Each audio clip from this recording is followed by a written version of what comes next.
नमस्ते प्यारे विद्यार्थियों, आप सबको स्टडी मैथ यूट्यूब चैनल में आप सबका हार्दिक स्वागत है और अभिनंदन। मैं लेकर आया हूँ सामान्य गणित, जो बहुत ही आसान तरीके से। तो चलिए आइए आज अपन कुछ शुरुआत करते हैं।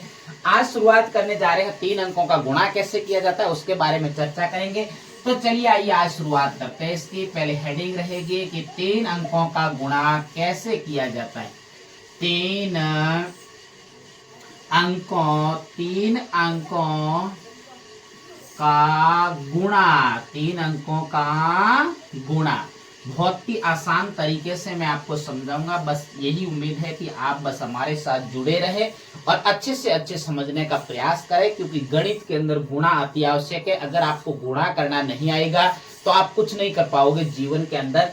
तो चलिए आइए आपके सामने कुछ एक एग्जाम्पल ऐसा लेते हैं कि गणित के अंदर बहुत सारे एग्जाम्पल पड़े हैं कि जिसको, लेकिन जो करने का गुणा तरीका है वो हर समय कैसा भी आप एग्जाम्पल ले लो, अगर 3 अंकों का गुणा करना है तो वही तरीका रहेगा, चाहे कैसी भी संख्या आपके सामने क्यों ना आ जाए।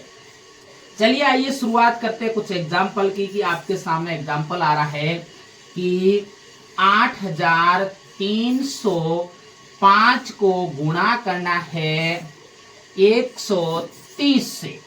बहुत ही आसान तरीके से अपन गुणा करेंगे इसको। अब देखिए, सबसे पहले अगर इस प्रकार आपके सामने गुणा लिखा हुआ आए तो आप इसको गुणा के फॉर्मेट में आपको सेट करना आना चाहिए। अगर क्रम से नहीं कर पाओगे तो भी आप कुछ नहीं कर पाओगे। तो सबसे पहले आपको बड़ी वाली संख्या को यहाँ पे लिखना है 8305, फिर उसके पीछे 130 लिखा हो, उसको पीछे से इकाई के अंक की तरफ से शुरू करना है। 0, 3 और 1 और फिर यहाँ पे क्रॉस का चिन्ह लगा के यह लाइन खींचनी है आपको। ये दोनों तरीकों से आपके सामने गुणा आता है कि अगर या तो फिर इस प्रकार गुणा लिखा हुआ आएगा आपके सामने, या इस प्रकार लिखा हुआ है। अगर इस प्रकार लिखा हुआ है तो आपको इस प्रकार लिखना पड़ेगा आपको गुणा। अब देखिए अपन गुणा की शुरुआत करते हैं, बहुत ही अच्छे तरीके से करेंगे। आप ध्यान से हमारी बातों को सुनिए और गौर से उसको समझने का कोशिश कीजिए। अब देखिए, सबसे पहले आपको क्या करना है, ऐसे पता कैसे लगाओगे कि ये 3 अंक का गुणा है। आपको यहां से गिनना है नीचे वाला 1, 2 और 3। कितने अंकों का गुणा हो गया? 3 अंकों का गुणा हो गया। अब देखिए, उसके बाद में आपको सबसे पहले 1 अंक का अपन गुणा कैसे करते हैं वैसा करेंगे। इसको अलग अलग अंकों को यहां से पीछे से उठाएंगे और ऊपर वाली पंक्ति का पूरे एक एक अंक से गुणा करेंगे। प्रत्येक अंक का पहले 0 का 5 से करेंगे। मैंने कई बार बता चुका हूं कि 0 का किसी भी संख्या से गुणा करने पर आंसर क्या आता है? 0। तो 0 का 5 से गुणा करेंगे तो कितना आएगा? 0। 0 का 0 से गुणा करोगे तो 0। 0 का 3 से गुणा करोगे तो 0 और 0 का 8 से गुणा करोगे तो 0। मुझे उम्मीद है कि आपको यहां तक अच्छे से समझ में आ गया है।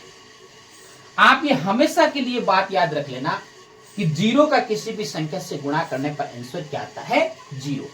अब देखो, 1 अंक का इसका पूरी पंक्ति से गुणा होने के बाद में, प्रत्येक एक एक अंक से होने के बाद में आपको इकाई के अंक के नीचे क्रॉस का चिन्ह लगाना है, जो दूसरे अंक का गुणा शुरू करने से पहले। उसके बाद में देखिए, 3 का वापस इस पूरी पंक्ति से गुणा करना है। तो इधर देखिए, 3 का 5 से गुणा करेंगे तो 5 तिया 15। 15 आते डबल अंक आ गया तो आगे वाले अंक के ऊपर एक हासिल लगानी है। क्या लगानी है? हासिल। उसके बाद में 3 का देखो 0 से गुणा करने पर तो 0 आएगा, लेकिन इसके ऊपर एक हासिल है। इस हासिल को इस 0 के साथ, अक्सर यहाँ बच्चे कई बार गलती कर देते हैं, तो अपन को यहाँ पे गलती नहीं करनी है। 3 का 0 से गुणा करने पर तो 0 और 0 में एक हासिल जोड़ोगे तो 1 आएगा। 0 में जितनी अंक या कोई संख्या जोड़ी जाती है तो वही संख्या या अंक प्राप्त होता है जो अपन ने उसके साथ में जोड़ा है या ऐड किया है। अब देखिए, तो अपना आंसर यहाँ पे कितना आया? 1 आया। कितना आया? 1। उसके बाद में 3 का 3 से गुणा करोगे तो 3 तिया 9। फिर 3 का 8 से गुणा करोगे तो 8 तिया 24 होता है। और 24 का यहाँ मैंने 24 क्यों लिखा? क्योंकि इसमें भी डबल अंक है, इसमें भी हासिल जाती, लेकिन यहाँ पे कोई आगे अंक नहीं है। अगर अंक होता तो अपन क्या करते? उस अगले वाले अंक के ऊपर हासिल लगाते, लेकिन यहाँ अंक नहीं होने के कारण अपन ने यहाँ 24 का 24 लिखा। ये हो गया दूसरे अंक का गुणापूर्ण। अब दूसरे अंक वाली हासिलें भी मिटा दो। अब देखो, उसके बाद में तीसरे अंक का गुणा शुरू करने से पहले आपको इकाई दाही के नीचे क्रॉस का चिन्ह लगाना पड़ेगा। अब आपको शुरू करना है, एक का वापस पीछे से शुरू करना है। 5 से गुणा करोगे तो कितना आएगा 5। एक का 0 से गुणा करोगे तो अभी मैंने बताया 0। एक का 3 से गुणा करोगे तो 3। एक का इस 8 से गुणा करोगे तो 8 आएगा। ये तीनों अंकों का गुणा बारी बारी से पूरा होने के बाद में यहां आपको लाइन खींचनी है और इन दो लाइनों के मध्य जितनी पंक्तियां दे रखी है उन पंक्तियां को हमेशा गुणा के अंदर जोड़ा जाता है, ऐड किया जाता है। अब देखिए 0 का क्या होता है 0। 0 और 5 कितना होता है 5। 5 और 1 कितना होता है 6। 0 0 9 कितना होता है 9। 4 और 3 कितना होता है 7 और 8 और 2 कितना होता है 10। मुझे उम्मीद है कि आपको ये गुणा अच्छे से समझ में आया है। आप भी ऐसे प्रयास करते रहना और मेरे अगर पढ़ाने का तरीका आपको अच्छा लगे तो मेरे चैनल को सब्सक्राइब करना और आगे अपने प्यारे प्यारे मित्रों को शेयर करते रहना। तब तक मेरे स्टडी मैथ यूट्यूब चैनल पर बने रहे। नमस्कार।